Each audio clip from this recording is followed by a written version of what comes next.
Ma'am, pwede pa po ba ako mag-take ng quiz? Sorry po kung absent ako kahapon. Nilagnat po kasi ako eh. Ay, hindi na pwede. Di ba sabi ko, pag absent na, bawal na mag-quiz. Ano yan, one day lagnat? Tigilan mo ako. Ang sabihin mo, tinatamad ka mag-aral. Ma'am, please, sige na. Humahabol po kasi ako ng with honors eh. Oh, okay ko. Kung gusto mo mag-with honors, hindi ka dapat nagkakasakit.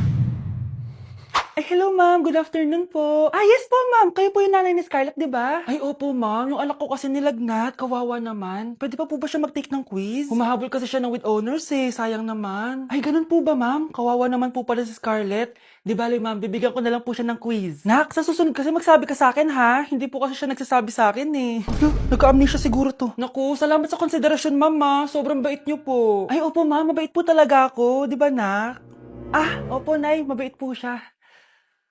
Class, may joke ako. Anong hayop ang hindi marunong magtago? Ano po, ma'am? Di elepante kasi di ba malaki siya? Corny ni ma'am. Rubes. Nakakatawa ka talaga, ma'am. +1 si Samantha kasi siya lang yung tumawa. Thank you, ma'am. Lu, pwede pala yun? Ma'am, eto po, para sa inyo po to. Hala, ang ganda naman nito. Balita ko po kasi, ma'am, mahilig kayo sa halaman. Thank you, Samantha. Baka naman ma'am, plus points sa quiz natin kanina. Sure, +5 ka na sa akin. Ikaw pa ba? Hala siya, pasip-sip to kay ma'am oh. Okay, class dismiss. Pwede na kayo umuwi. Ma'am, ako na po magdadala ng mga gamit nyo para di po kayo mahirapan. Hatid ko na po kayo, ma'am. Aba naman, buti pa si Samantha, matulungin. Ginagawa niya lang naman yun para magka-plus points siya.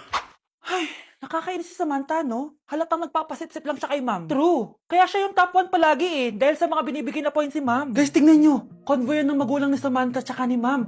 Babayaran daw si ma'am para maging valedictorian si Samantha. Grabe. Sumusobra na kayo. Okay, class, may i-announce ako. Ang valedictorian natin ay si... Sino pa ba? Di si Samantha. Hala, totoo ba? Hindi ko expect.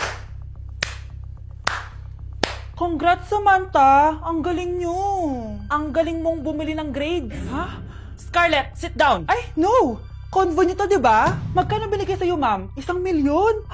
Wow, easy money! Alo, nagpapabayad si ma'am. Grabe. Ano kaya magiging reaction ng principal pag nasend ko to sa kanya? Hindi yan totoo! I-delete mo yan! Oops! Sorry na send.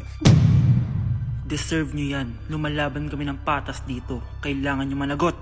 Sa teacher nating naging pangalawang nanay natin. Oh, Scarlett, kanina ka pa tahimik. May problema ka ba? Ano po kasi, ma'am?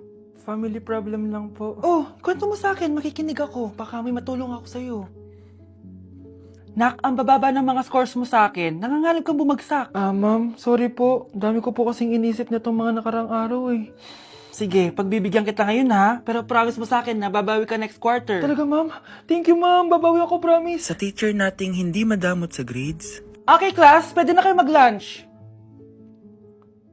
Oh, hindi ka kakain?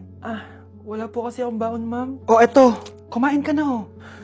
Salamat po, ma'am. Magsabi ka lang sa akin, nak, ha? Hindi ka makakaisip ng maayos pag wala kang kain. Sa teacher nating nagbibigay ng pagkain, sa lahat ng mga teacher sa mundo na nagturo sa amin kung paano lumaban sa buhay, Happy Teacher's Day.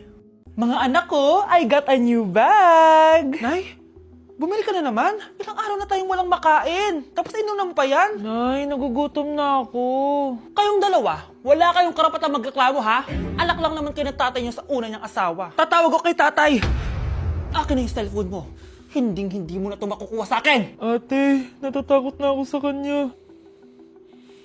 Oh, ito, kumain ka na. Ate, ganito na lang ba talaga buhay natin? Hindi. Hahanap ako ng paraan para makausap si tatay. Love, padala ka naman ng 50,000, oh. Magbabayad kasi ako ng tuition ng mga anak mo. Tapos, ang dami pa nilang pinapabili. Tay, hindi totoo yan! Sinungaling siya! Wala na siya. Akala mo talaga makakasumbong ka? Talagang sinusubukan mo ko, ha? Walang iya ka talaga, tita! Ayan, diyan kayo nababagay. Ikukulong ko kayo dito. Wala akong pake kung ano mangyari sa inyo. Tay, tulungan mo kami. Ate, mamamatay na ba tayo dito? Tiwala lang, Kyle. Kakayanin natin to. Kyle? Ang taas ng lagnat mo. Tita, tulong! Dali natin sa hospital si Kyle! Ang ingay naman ng mga yun. May bago na naman akong bag. Kyle! Delivery po. Salamat naman, dumating na yung bago ko cellphone. Oh, ano pa ginagawa mo dyan? Binayaran ko na to sa online. Tama nga sila. Inuubos mo lahat ng pera ko sa mga luho mo. Ha? Ramon? Umuwi ka? Kukulong ko kayo dito. Wala akong pake kung anong mangyari sa inyo. Grabe ng pinagagawa ng babaeng to. Ginagawang hayop ang mga bata. Ramon, kailangan mo nang umuwi dito. Walang iya talaga yung si Rosa. Lumayas ka na dito Ayaw ko makita yung pagmumukha mo. Tsaka lahat ng mga pinambibili mo, bayaran mo to sa akin. Tapos na ang maliligayang araw mo. Scarlett? Scarlett? Tay? Kyle! Okay na si Kyle. Buti na lang, agad niya siya nadala dito. Sorry mga anak. Kung alam ko lang, uuwi ako agad. Tay, ang importante, nandito ka na. Yay! Nandito na si tatay! Makakain na ulit tayo ng masarap, ate! Huwag kayong mag-alala, anak. Hindi na kayo malalapitan ng babaeng yon. Pangako.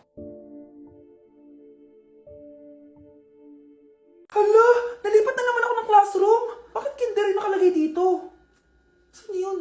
Ba't puro mga bata yun nandito? Hi mga bata! Ang lesson natin ngayon ay addition. Sino dito ang makakasagot ng 1 plus 1? Ang dali naman ng lesson dito. Ma'am, 1 plus 1 is equals to 2. Correct! Mga bata, 5 claps para kay Scarlett. Hindi niyo ba alam yun? Mga bata, science na tayo ha? Ilan ang planeta sa solar system natin? Ba't walang nagtataas ng kamay? Ma'am, there are 8 planets in our solar system. Correct! Siguro nag-a-advance reading si Scarlett. Ba't parang walang alam yung mga kaklase ko? Okay, tatatakan ko ng star sa kamay ang makakasagot neto. What are the primary colors? Ha? Ba't ang dadali na subject dito? Last sem, nag-research lang ako Ma'am, the primary colors are red, blue, and yellow. Wow! Mukhang may magiging top 1 na tayo Hala, mukhang magiging top 1 pa ako dito. Namali siya ng classroom. Scarlett Iha, namali ka daw ng classroom, oo. Lumipat ka na lang dun sa grade 12. Ano? Siya ba'y napunta sa kinder? Alright, may bagong dating tayo, class. Miss, pwede mo bang sagutin itong nasa blackboard? Ano yan? Madali lang yan. Madali? Sir, babalik na lang pala ako sa kinder. Buti ba doon magiging top 1 ako? Bye! Bes, kaya pa? Parang pasuko na itsura mo.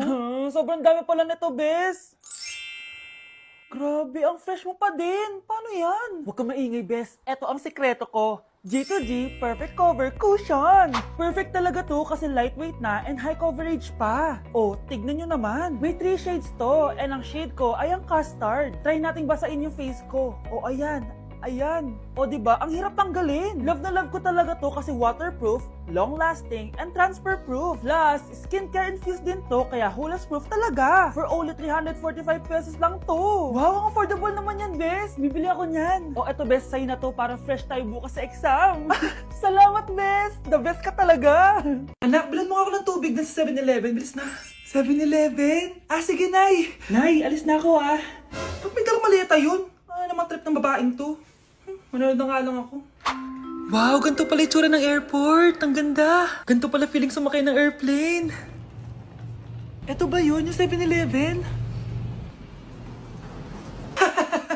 Teka, anong oras na? Bakit di pa umuwi yung babaeng yun?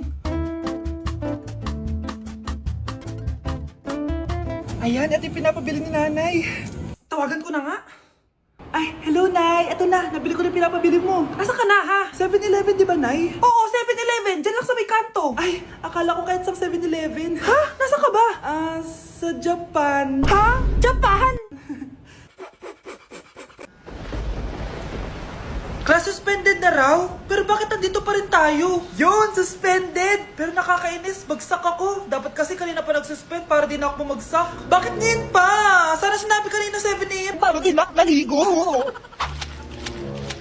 Guys, nakalabas na ako dito sa school. Grabe, hanggang tuhod yung baha. Para mag-field trip sa Marikina River. Basang-basa na ako dito sa jeep. Di ko na alam kung ulan to, luha ko, o trauma from today. Grabe, di pa ako makalabas dito sa building. Legit, may lifeguard ba sa gate 3? Gate sinata to Grabe, ang lakas talaga. Magpapasundo na ako kay mama. Sana may signal pa siya sa bagyong to. Umulan ba? Ma, sunduin mo na ako dito. Isa lang po akong maliit na batang basa. Pagod na at walang payong. Hay nako, konting ulan lang, nagdadrama ka na. Sige, ipapadala ko si kuya. May payong yun. Thank you, Lord!